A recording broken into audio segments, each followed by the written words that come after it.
Hello friends, welcome to my channel my unique academy. Friends, मैं आपको पढ़ा रहा था एक new chapter patriotism beyond politics and religion, जिसको एपीजे अब्दुल कलाम ने लिखा था और इसका फर्स्ट पार्ट मैंने अपलोड कर दिया है। आप जा कर के उसको देख सकते हैं। तो चलिए हम लोग आज इसको थोड़ा और आगे बढ़ाते हैं। यहाँ से हम लोग को पढ़ना है आज। तो पढ़ाने से पहले मैं थोड़ा सा आपको बता दूं कि इसमें देखिए कुछ वर्ड आएंगे, टेक्निकल वर्ड आएंगे, तो उसके बारे में आपको ज़्यादा सोचना नहीं है कि ये क्या है, ये कौन सा सिस्टम है, कौन सी मिसाइल है। नहीं, आपको बिल्कुल नहीं सोचना, आपको बस चैप्टर अपना समझना है। जैसे इसमें आएगा multi barrel rocket, supersonic cruise missile, तो मैं आपको ऐसे बोल दूंगा, इसकी कोई हिंदी नहीं होती क्रूज मिसाइल। अब इसकी हिंदी मैं नहीं ढूंढने जाऊंगा और कहीं मिलेगी नहीं। तो cruise missile, supersonic cruise missile, ऐसे इसको मैं बोलता चला जाऊंगा। तो आपको भी ऐसे ही समझना है, इसकी हिंदी नहीं खोजनी है। अब यहाँ पर मैं आपको साइंस नहीं पढ़ा रहा हूँ, तो इसके बारे में डिटेल में भी नहीं बता पाऊँगा, तो मैं आपको सिर्फ चैप्टर पढ़ा करके चला जाऊँगा। तो चलिए हम स्टार्ट करते हैं। We started test firing our missiles, हमने अपनी मिसाइलों का परीक्षण शुरू किया। From the Sriharikota range of ISRO, ISRO के श्रीहरिकोटा रेंज से। श्रीहरिकोटा रेंज एक ऐसा स्थान है जहाँ से मिसाइलों को लॉन्च किया जाता है, आंध्र प्रदेश में है। ये इसरो का एक लॉन्चिंग प्लेस है, आप कह सकते हैं। यहाँ से मिसाइलों को, रॉकेट को लॉन्च किया जाता है। तो यहीं से एपीजे अब्दुल कलाम कहते हैं कि हम लोगों ने अपना मिसाइल टेस्ट फायर करना शुरू किया। बट लेकिन needed our own missile test range, लेकिन हमको अपनी खुद की मिसाइल टेस्ट रेंज की ज़रूरत थी। मतलब हम इसरो के वहाँ से नहीं टेस्ट करना चाहते थे, हमें अपनी खुद की रेंज की ज़रूरत थी, मिसाइल टेस्ट रेंज की ज़रूरत थी। The interim test range ITR was established in 1989 as a dedicated range for launching missiles, rockets and flight test vehicles। अब देखिए इसका मतलब समझ लीजिए, ये भी एक लॉन्चिंग सिस्टम है। इंटरिम टेस्ट रेंज ITR इसको शॉर्टकट में बोलते हैं। इसकी स्थापना हुई थी 1989 में एज ए डेडिकेटेड रेंज, जो कि एक समर्पित रेंज था। किसको समर्पित था? फॉर लॉन्चिंग मिसाइल्स, मिसाइल्स को लॉन्च करने के लिए, रॉकेट्स को लॉन्च करने के लिए, एंड फ्लाइट टेस्ट व्हीकल्स, और जो भी फ्लाइट टेस्ट व्हीकल्स का मतलब जो उड़ने वाले यान हैं, व्हीकल्स का मतलब यान और टेस्ट का मतलब फायर करने वाले, फ्लाइट का मतलब उड़ने वाले। तो अब देखिए मीनिंग अगर इसका देखेंगे तो थोड़ा अलग अलग हो जाता है, हिंदी में थोड़ा अजीब लगता है। तो आप यही समझिए कि उड़ने वाले कुछ यान होते हैं जो ऊपर जाते हैं आसमान में, अंतरिक्ष में, उनको लॉन्च करने के लिए ये समर्पित था ITR, interim test range. A number of missiles of different class include, a number of missiles of different class, विभिन्न प्रकार के अलग अलग श्रेणी की मिसाइलें थीं। ए नंबर ऑफ मिसाइल्स का मतलब बहुत सारी मिसाइलें, ऑफ डिफरेंट क्लास मतलब विभिन्न श्रेणी की, यानी उनकी योग्यता, उनकी मारक क्षमता अलग अलग थी।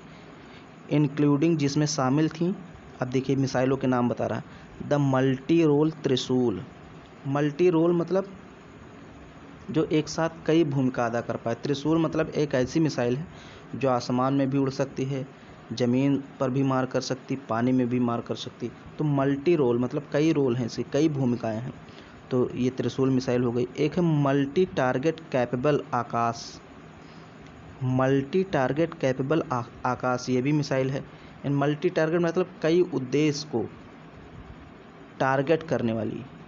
टारगेट का मतलब उद्देश्य, और मल्टी का मतलब कई, और कैपेबल का मतलब सक्षम, यानी एक साथ कई उद्देश्य को, एक साथ कई टारगेट को भेज सकती है, यानी कि एक साथ कई दुश्मनों को मार सकती है। मल्टी टारगेट कैपेबल, सक्षम है। तो ये हमारी कौन सी मिसाइल है ऐसी? आकाश, एक साथ कई टारगेट को भेज सकती है। The anti tank Nag missile, एक हमारी नाग मिसाइल है। ये मिसाइलों के नाम है, त्रिशूल, नाग, आकाश। तो एक है एंटी टैंक, यानी टैंक को उड़ा देने वाली। जो दुश्मनों के टैंक होते हैं उनको उड़ा देने वाली नाग मिसाइल हमारे पास भी है। फिर है the surface to surface missile Prithvi, यानी कि सतह से सतह, यहाँ देखिए सरफेस टू सरफेस लिखा है, सतह से सतह पर मार करने वाली मिसाइल पृथ्वी है। And the long range technology demonstrator Agni have been test fired from the ITR। और लॉन्ग रेंज मतलब लंबी दूरी की टेक्नोलॉजी डिमॉन्स्ट्रेटर प्रौद्योगिकी पथ प्रदर्शक अग्नि मिसाइल भी हमारे पास, जिसको ITR के द्वारा लॉन्च किया गया है, यानी टेस्ट किया गया है, परीक्षण किया गया है उसका, अग्नि की। तो ये लॉन्ग रेंज की मिसाइल है अग्नि, बहुत दूर तक मार सकती है दुश्मनों को। तो इसको भी ITR से परीक्षण किया गया है। अब एक मिसाइल का नाम यहाँ पर और आता है ब्रह्मोस। देखिए ब्रह्मोस का मतलब मैं समझा दूँ आपको। ब्रह्मोस मिसाइल 2 देश मिलकर बनाते हैं, एक तो रूस और दूसरा भारत। तो भारत की जो नदी है ब्रह्मपुत्र, उसका ब्रह ले लिया गया है, देखिए ब्रह। और रूस में एक नदी है मूसा, तो उससे मोस ले लिया गया है। तो दोनों को मिलाकर ब्रह्मोस कर दिया गया है। BrahMos the Indo Russian joint venture. BrahMos जो कि भारत और रूस का संयुक्त उद्यम है, उद्यम मतलब प्रयास है, वेंचर है, सेटअप ये स्थापित किया गया है टू डेवलप विकसित करने के लिए supersonic cruise missiles. Supersonic cruise missile, अब ये मिसाइलों का एक प्रकार है, कई प्रकार की मिसाइलें होती हैं, तो उन्हीं में से एक है सुपरसोनिक क्रूज मिसाइल। तो इस प्रकार की मिसाइलों को डेवलप करने के लिए भारत और रूस ने एक साथ काम करना शुरू किया है, और उन्होंने कौन सी मिसाइल बनाई है? ब्रह्मोस मिसाइल। तो वही चीज़ है, has also been tested at this range, उसको भी यहीं से टेस्ट किया गया, यानी जो ब्रह्मोस मिसाइल है उसको भी ITR से टेस्ट किया गया है, यानी परीक्षण किया गया उसका। The ITR has also supported a number of others missions. ITR has also supported a number of other missions.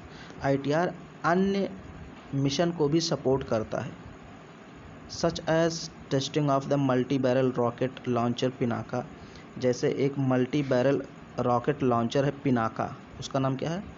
Pinaka. उसको भी यहीं से टेस्ट फायर किया गया, यानी उसका परीक्षण किया गया है। मल्टी बैरल रॉकेट का एक पिनाका है, मतलब ये इस टाइप का होता है, और इसमें ऐसे ऐसे एक साथ कई रॉकेट इसमें लगा करके दुश्मनों पर उसको फेंका जा सकता है, यानी कि दुश्मनों को बर्बाद किया जा सकता है। ये पिनाका जो है ये रॉकेट लॉन्चर है, यानी इसी में रॉकेट को लगा करके फिर दुश्मनों पर आक्रमण किया जाता है। तो इसका भी परीक्षण किया गया है, इसको बोलते हैं multi barrel rocket launcher Pinaka.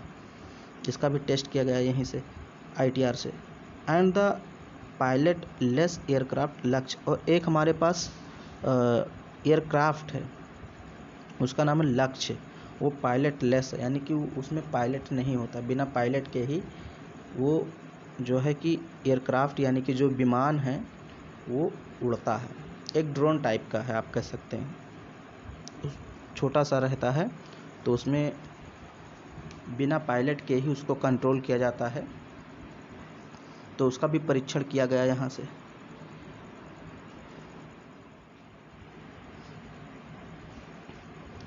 The ITR has also been made capable. ITR को सक्षम बनाया गया है फॉर टेस्टिंग, परीक्षण करने के लिए, एयरबोर्न वेपन्स, हवाई हथियारों का। यानी जो हवाई हथियार होते हैं, यानी आसमान में जो मार करते हैं दुश्मनों को, आकाश में ही आसमान में ही तबाह कर देते हैं, उनको बोला गया है एयरबोर्न वेपन्स। तो उनके परीक्षण के लिए भी ITR को बनाया गया है, यानी ITR को स्थापित किया गया है। और किस लिए है? And systems with the help of sophisticated instrumentation, और सिस्टम्स को भी लॉन्च करने के लिए, यानी कि टेस्ट करने के लिए बनाए। कौन सा system? With the help of sophisticated instrumentation, अत्याधुनिक हथियारों वाले सिस्टम को। सोफिस्टिकेटेड इंस्ट्रूमेंटेशन मीन्स होता है अत्याधुनिक हथियारों की हेल्प से जो सिस्टम बनाया गया है उसको भी टेस्ट करने के लिए ITR काम में आता है। इस लाइन को एक बार फिर से समझ लीजिए। ITR has also been made capable for testing airborne weapons, यानी ITR का निर्माण किस लिए किया गया है? एयरबोर्न वेपन्स को टेस्ट करने के लिए, यानी कि जो हवाई हथियार हैं उनका परीक्षण करने के लिए। और किसका परीक्षण करने के लिए? एंड सिस्टम्स, और सिस्टम्स का परीक्षण करने के लिए किसकी मदद से? With the help of sophisticated instrumentation, अत्याधुनिक हथियारों की मदद से।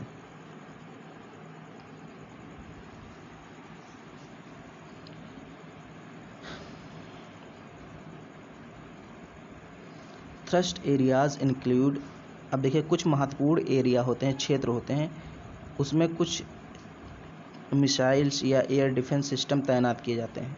महत्वपूर्ण एरिया, जैसे हमारे यहाँ भारत में बहुत सारे ऐसे महत्वपूर्ण एरिया हैं तो उनकी सुरक्षा की जाती है। जैसे जहाँ पर हमारे जो सैनिक रहते हैं या जहाँ पर सैनिक के हथियार रहते हैं, जहाँ हमारा पूरा सिस्टम होता है, हमारे तोपखाने जहाँ पर होते हैं, जहाँ हमारे परमाणु बम वगैरह जो भी सिस्टम पूरा वो रखा हुआ, उसकी तैनाती में बहुत सारे उपकरण लगाए गए हैं ताकि कोई अन्य देश की मिसाइल या कोई सिस्टम उसको हैक ना कर पाए, ट्रैक ना कर पाए। तो वैसे एरिया बहुत महत्वपूर्ण एरिया होते हैं जहाँ पर हमारे कुछ सिस्टम लगे होते हैं। तो थ्रस्ट एरिया उसी को बोला गया है। थ्रस्ट एरिया इंक्लूड, महत्वपूर्ण क्षेत्र में शामिल होते हैं कौन कौन सी चीज़ें? ट्रैकिंग लॉन्ग रेंज मिसाइल्स, यानी कि लॉन्ग रेंज मिसाइल्स को ट्रैक करने वाले सिस्टम लगे होते हैं। एयर डिफेंस मिसाइल सिस्टम्स लगे होते हैं, यानी कि अगर कोई हवा से कोई चीज़ हमारे ऊपर आसमान से भेजना चाहता है, मारक क्षमता वाला कोई चीज़, या कोई यान भेजना चाहता है, कोई रॉकेट, कोई मिसाइल हमारे ऊपर भेजना चाहता है, तो उसको भी हम लोग डिफेंस कर सकें, यानी कि अपनी रक्षा कर सकें, तो ऐसा सिस्टम हम लोगों ने लगा रखा है, उसको बोलते हैं air defence missile system. Weapon systems, और हथियारों को भी रोकने वाला सिस्टम हमने लगा रखा है। Delivered by the light combat aircraft, light combat aircraft भी हम लोगों ने लगा रखा है ताकि अगर, मतलब ये सब अलग अलग सिस्टम है, इसकी हिंदी आपको नहीं मिलेगी, तो आप ये समझ लीजिए light combat aircraft, weapon systems, tracking long range missiles, air defence missiles, ये सारे सिस्टम हैं जो हम लोगों ने अपनी सुरक्षा के लिए लगा रखे हैं। मल्टी टारगेट वेपन सिस्टम्स लगा रखे हैं। And high acceleration manoeuvrable missiles, high acceleration यानी उच्च गति वाले, मैनोरेबल मिसाइल्स मतलब अभ्यास करने वाली मिसाइलों को भी हम लोगों ने लगा रखा है।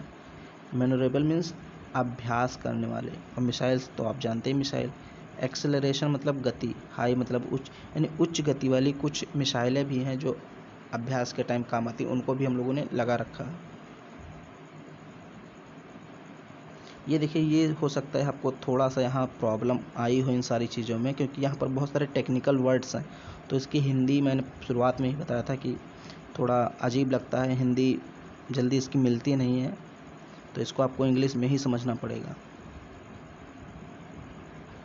अब ये देखिए, द ITR एक्सटेंड्स, यानी जो ITR है वो फैला हुआ है 17 kilometre along the sea coast, 17 kilometre समुद्र के किनारे तक फैला हुआ है। सी कोस्ट मतलब समुद्र का तट या किनारा। Where a number of tracking instruments have been deployed, जहाँ पर बहुत सारे ट्रैकिंग इंस्ट्रूमेंट डिप्लॉयड किए गए हैं, यानी तैनात किए गए हैं। यानी ITR जो हमारा सिस्टम है पूरा, जहाँ से हम मिसाइलों को लॉन्च करते हैं, उसके आसपास 17 किलोमीटर तक बहुत सारे ट्रैकिंग सिस्टम्स, इंस्ट्रूमेंट्स लगाए गए हैं। Along the flight path of test vehicles, जहाँ से हम लोग अपने परीक्षण यानों का, टेस्ट व्हीकल्स का मतलब जिनका, वैसे यान जिनका हम परीक्षण करते हैं, तो उनके रास्तों में हम लोगों ने बहुत सारी चीज़ें लगा रखी हैं। तो वही चीज़ है फ्लाइट पाथ, मतलब उड़ान वाले रास्ते, of test vehicles, test vehicles का मतलब जो हमारे यान होते हैं, जैसे वायुयान, पृथ्वी, आकाश, जो भी मिसाइलों का हम परीक्षण करते हैं उन्हीं को यहाँ पर टेस्ट व्हीकल्स बोला गया है। तो उनके फ्लाइट पाथ यानी उड़ान वाले रास्तों में हम लोगों ने बहुत सारे ट्रैकिंग इंस्ट्रूमेंट लगा रखे हैं। Some of the significant test facilities, some of the significant test facilities, कुछ महत्वपूर्ण परीक्षण सुविधाएं एट ITR में हैं। यानी जो ITR है जहाँ से मिसाइलों का परीक्षण करते हैं वहाँ पर कुछ महत्वपूर्ण परीक्षण सुविधाएं हैं। जैसे मोबाइल, एक स्वचालित, मोबाइल का मतलब क्या होता है, मोबाइल मीन्स होता है चालित, यानी कि जो एक स्थान से दूसरे स्थान पर ले जाया जा सके, ऐसा सिस्टम, तो उसको भी हम लोगों ने वहाँ पर लगा रखा है। And fixed electro optical tracking system, और एक फिक्स्ड इलेक्ट्रो ऑप्टिकल सिस्टम भी हम लोगों ने लगा रखा है। फिक्स्ड का मतलब जो एक ही जगह स्थिर रहे, तो हमने मोबाइल यानी कि चलने वाला और फिक्स्ड दोनों प्रकार के इलेक्ट्रो ऑप्टिकल ट्रैकिंग सिस्टम लगा रखे हैं। अब देखिए इसका मतलब आप मत सोचिए कि क्या होता है। इलेक्ट्रो ऑप्टिकल ट्रैकिंग सिस्टम एक प्रकार का सिस्टम होगा, मुझे भी बहुत ज़्यादा साइंस के बारे में तो नहीं पता है कि क्या है, लेकिन ये हमारी रक्षा के लिए लगाया गया सिस्टम है। Mobile S band tracking system, radar, यानी रडार भी हम लोगों ने लगा रखे हैं। Mobile S band tracking radar, ये एक अलग प्रकार का सिस्टम है। Fixed C band tracking radar, ये भी एक अलग प्रकार का रडार है, इसको भी हम लोगों ने लगा रखा है। Fixed and mobile telemetry system भी लगा रखा है। Range computer, photo processing system, meteorological system and range safety systems, ये सारी चीज़ें हम लोगों ने वहाँ पर यानी ITR के आसपास लगा रखे हैं, ताकि अगर कोई बाहरी एक्टिविटी होता है, कोई दुश्मन हमारी इस सीमा में घुसने का प्रयास करता है, तो हमको पहले से ही सूचना मिल जाए। तो ये सारी चीज़ें, जितने भी रडार या जो भी ट्रैकिंग सिस्टम है, इसको हिंदी में आप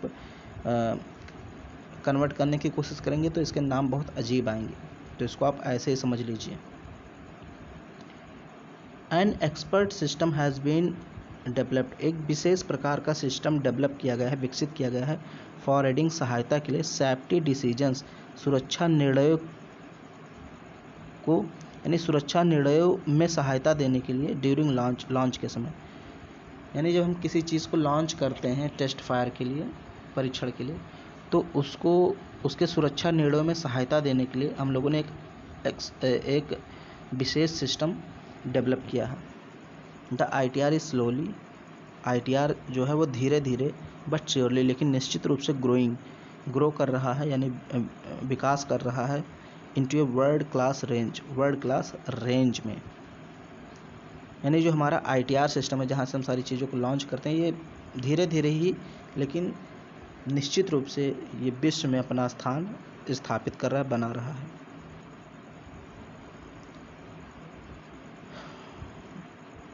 फिर देख लीजिए, it was a hot and humid midnight some time in July 1995, 1995 की गर्मी और उमस भरी रात थी। इसका मतलब यही हुआ, इट वॉज ए हॉट मतलब गर्म, ह्यूमिड का मतलब उमस भरी, मिडनाइट का मतलब आधी रात। सम टाइम इन जुलाई 1995, 1995 में गर्म और उमस भरी आधी रात की बात है। वी वर गोइंग थ्रू, अब देखिए गोइंग थ्रू का मतलब देखना होता है। We were going through, APJ Abdul Kalam कहते हैं हम लोग देख रहे थे, द रिजल्ट्स, परिणाम, of the fourth consecutive successful flight of Prithvi के चौथे लगातार सफल उड़ान के परिणाम को हम लोग देख रहे थे। यानी जो हमारी पृथ्वी मिसाइल है उसने चौथी बार सफलतापूर्वक उड़ान भरी थी, उसी की सफलता को, उसी के परिणाम को हम लोग देख रहे थे। वही चीज़ यहाँ पर कह रहे हैं, वी वर गोइंग थ्रू, हम लोग देख रहे थे, द रिजल्ट्स, परिणाम, ऑफ द फोर्थ मतलब चौथी, कॉन्जिक्यूटिव लगातार, सक्सेसफुल सफल, फ्लाइट उड़ान ऑफ पृथ्वी के। People's faces were lit up with success, जो लोगों के चेहरे थे वो सफलता के कारण एकदम खिले हुए थे, यानी सफलता से खिले हुए थे। लिट अप मीन्स खिले हुए थे, सभी के चेहरे पर प्रसन्नता छाई हुई थी। There was a mood of celebration, celebration का माहौल बना था, पूरा एकदम त्योहार टाइप का लग रहा था, सब लोग सेलिब्रेट कर रहे थे, उसको मना रहे थे। मोर देन 30 ऑफ अस, 30 लोगों से ज़्यादा, हम में से 30 लोगों से ज़्यादा लोग रिप्रेजेंटिंग, प्रतिनिधित्व कर रहे थे 1200 हार्ड वर्किंग टीम मेंबर्स, 1200 कठिन परिश्रम करने वाले टीम मेंबर्स का। यानी कि एपीजे अब्दुल कलाम कहते हैं कि 1200 कठिन परिश्रम करने वाले सदस्यों का कितने लोग नेतृत्व कर रहे थे? 30 लोग। यानी हम 30 लोग से ज़्यादा थे, मतलब 30 से ज़्यादा थे, मोर देन मतलब 30 से ज़्यादा। तो कितने लोग को रिप्रेजेंट कर रहे थे? 12। तो आप सोच लीजिए कितने वैज्ञानिक एक साथ काम करते हैं। 30 यानी कि जो रिप्रेजेंट करते थे, और 1200 जो अन्य कार्यरत वहाँ पर कार्यकर्ता थे, उसमें छोटे छोटे वैज्ञानिक जो थे वो सभी लोग कार्यरत थे। वर पॉन्डरिंग, विचार कर रहे थे। वर पॉन्डरिंग मतलब विचार कर रहे थे ओवर द क्वेश्चन, इस प्रश्न पर। वो कौन सा प्रश्न है? व्हाट नेक्स्ट, आगे क्या होगा। अब देखिए यहाँ पर थोड़ा सा आपको ये समझने में, थोड़ा सा इसको समझ लीजिए। Lieutenant, LT means lieutenant general Ramesh Kosla, lieutenant general Ramesh Kosla, director general of artillery, जो कि तोपखाने के डायरेक्टर जनरल भी थे। आर्टिलरी का मतलब तोपखाना। तो जो लेफ्टिनेंट जनरल रमेश कोसला थे वो आर्टिलरी के डायरेक्टर जनरल भी थे। सजेस्टेड, उन्होंने सुझाव दिया, दैट की आर्मी नीडेड ए फ्लाइट टेस्ट, आर्मी को एक उड़ान परीक्षण की ज़रूरत है। आर्मी जो है, हमारी सेना जो है, उसको एक उड़ने वाला परीक्षण करना चाहिए, उड़ान परीक्षण की ज़रूरत है। On a land range, land range पर, यानी कि ऊपर से उड़ान भरे और नीचे उतरे, तो उसे बोलते हैं ऑन ए लैंड रेंज, यानी कि लैंड रेंज पर उड़ान भरने की, टेस्ट करने की एक ज़रूरत है। With the accuracy of impact, प्रभाव की सटीकता के साथ। At the final destination within 150 metres, 150 metres के फाइनल डेस्टिनेशन तक। अब इसको आप समझ लीजिए थोड़ा सा, इसको मतलब जो है रमेश कोसला ये सजेस्ट कर रहे हैं कि आर्मी को आसमान से यानी कि आसमान से 150 मीटर, यानी कि ज़मीन से जब 150 मीटर ऊपर चले जाएं तो वहाँ से उनको नीचे उतरने की एक टेस्ट करना चाहिए, एक परीक्षण करना चाहिए कि वो क्या ज़मीन पर सही से एक्यूरेसी मतलब सटीकता के साथ उतर पाते हैं या नहीं, इसका उनको परीक्षण करना चाहिए। वही चीज़ यहाँ पर बता रहे हैं रमेश कोसला। ये कहते हैं कि आर्मी को ऐसे परीक्षण करने चाहिए कि कभी ज़रूरत पड़ जाए, मान लो हेलीकॉप्टर से कूदना पड़े तो, या हवाई जहाज़ से उतरना पड़े इमरजेंसी में, तो वो अभ्यास किए रहेंगे तो कूद पड़ेंगे पैराशूट के साथ। वही चीज़ यहाँ पर बता रहे हैं। और दूरी कितनी बता रहे हैं? 150 metre. This is called circular error probability, इसको सर्कुलर एरर प्रोबेबिलिटी कहते हैं, सेप CP इन टेक्निकल टर्म्स, तकनीकी भाषा में इसको क्या कहते हैं? Circular error probability. यानी कि 150 मीटर ऊंचाई से लैंड पे उतरना, ज़मीन पे उतरना, इसका जो है परीक्षण करना चाहिए। ये कौन कहता है? रमेश कोसला। अब देखिए थोड़ा सा मैं यहाँ आपको और पढ़ा देता हूँ, उसके बाद हम लोग इसको कंप्लीट कर लेंगे।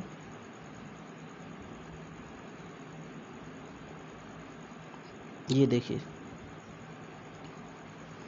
We opened a geographical map of India, हम लोगों ने इंडिया का एक जियोग्राफिकल मैप खोला। There was a 5 tiny dots at a distance of 70 to 80 kilometre from ITR, ITR से 70-80 किलोमीटर, कहाँ से? ITR से। कुछ छोटे छोटे बिंदु नज़र आए।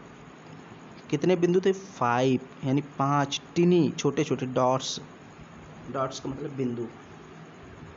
तो APJ अब्दुल कलाम कहते हैं हमने इंडिया का जियोग्राफिकल मैप खोला और मैप में हमको दिखा कि ITR से 70-80 किलोमीटर छोटे छोटे 5 बिंदु नज़र आए उस मैप में। ये बिंदु क्या थे? These are the Wheelers islands. ये सब व्हीलर द्वीप थे, यानी हमारे देश में व्हीलर द्वीप है। व्हीलर जैसे अंडमान निकोबार द्वीप समूह है, वैसे एक द्वीप है व्हीलर द्वीप। तो वो जो 5 डॉट्स थे वो व्हीलर द्वीप थे, द्वीप। We could not go to the Rajasthan desert for obvious reasons. हम राजस्थान के रेगिस्तान में नहीं जा सकते थे फॉर ऑब्वियस रीजन्स, कुछ स्पष्ट कारणों की वजह से। कुछ स्पष्ट कारणों से हम लोग राजस्थान के डिजर्ट में नहीं जा सकते थे। अब देखिए, परीक्षण करना है तो या तो आप समुद्र के पास जाएंगे करेंगे, या फिर रेगिस्तान में करेंगे, क्योंकि मार्केट में तो करेंगे नहीं जहाँ पर घर वगैरह बने हुए हैं, आपको दूर जाना पड़ेगा। तो अब राजस्थान जाएं तो वहाँ कुछ कारण थे। तो APJ अब्दुल कलाम कहते हैं we could not go to the Rajasthan desert. हम राजस्थान के डिजर्ट में यानी रेगिस्तान में नहीं जा सकते थे फॉर ऑब्वियस रीजन्स, कुछ स्पष्ट कारण थे उसके। The Andaman and Nicobar islands are far away. जो अंडमान और निकोबार द्वीप समूह है वो थोड़ा दूर है, इसलिए वहाँ भी हम लोग नहीं जा सकते हैं। एट 2 AM 2 बजे वी डिसाइडेड, हम लोगों ने निर्णय किया, दैट कि Wheeler islands were the right choice for the missile impact test, कि मिसाइल को टेस्ट करने के लिए, मिसाइल का परीक्षण करने के लिए व्हीलर आइलैंड्स राइट चॉइस होगा, यानी कि सही विकल्प होगा।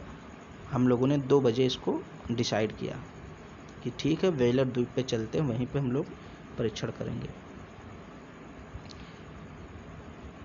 Now the search for a suitable island started. अब एक सटीक स्थान की खोज की शुरुआत हो गई, यानी व्हीलर द्वीप पे कहाँ पे हम लोग परीक्षण करें इसकी खोज होने लगी। जैसे कोई देश है या कोई आइलैंड है तो उस आइलैंड पे किस स्थान पर, पूरे आइलैंड पे तो करेंगे नहीं, कोई एक पार्टिकुलर स्थान होगा। तो वही चीज़ कह रहे हैं, now the search for a suitable island. अब एक द्वीप पर, सुटेबल सटीक द्वीप पर परीक्षण करने के लिए उसकी खोज होने लगी, क्योंकि आइलैंड में बहुत सारे होते हैं, छोटे छोटे 5 डॉट्स थे मैंने बताया। तो उन 5 में से आप इस तरह समझ सकते हैं कि उन 5 में से कौन सा डॉट, कौन सा द्वीप सबसे सटीक रहेगा, इसकी खोज होने लगी। A helicopter was use to survey the area. एक हेलीकॉप्टर का प्रयोग किया गया क्षेत्र का सर्वे करने के लिए। Someone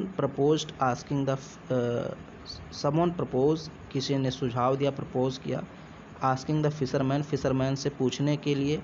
to guide us to the islands, कि वो क्या हमको आइलैंड के लिए गाइड करेगा। यानी किसी ने प्रपोज किया उन्हीं में से कि हम लोग को किसी मछुआरा, फिशरमैन का मतलब मछुआरा जो मछली पकड़ता है, उससे हम लोग को सहायता लेनी चाहिए कि वो हम लोग को गाइड करे आइलैंड तक, यानी हम लोग को द्वीप तक ले जाए। तो यहाँ तक हम लोगों ने पढ़ा है। इसमें कुछ टेक्निकल वर्ड्स हैं जो शायद आपको थोड़ा अजीब लगे होंगे, लेकिन उसको आप वैसे ही दिमाग में रखिए। बाकी माई टू कलीग्स यहाँ से हम लोग अगले पार्ट में पढ़ेंगे। तो उम्मीद करता हूँ वीडियो आपको पसंद आया होगा, तो इसको लाइक कर दीजिए, शेयर कर दीजिए, और चैनल पे पहली बार आए हैं तो चैनल को सब्सक्राइब जरूर कीजिए।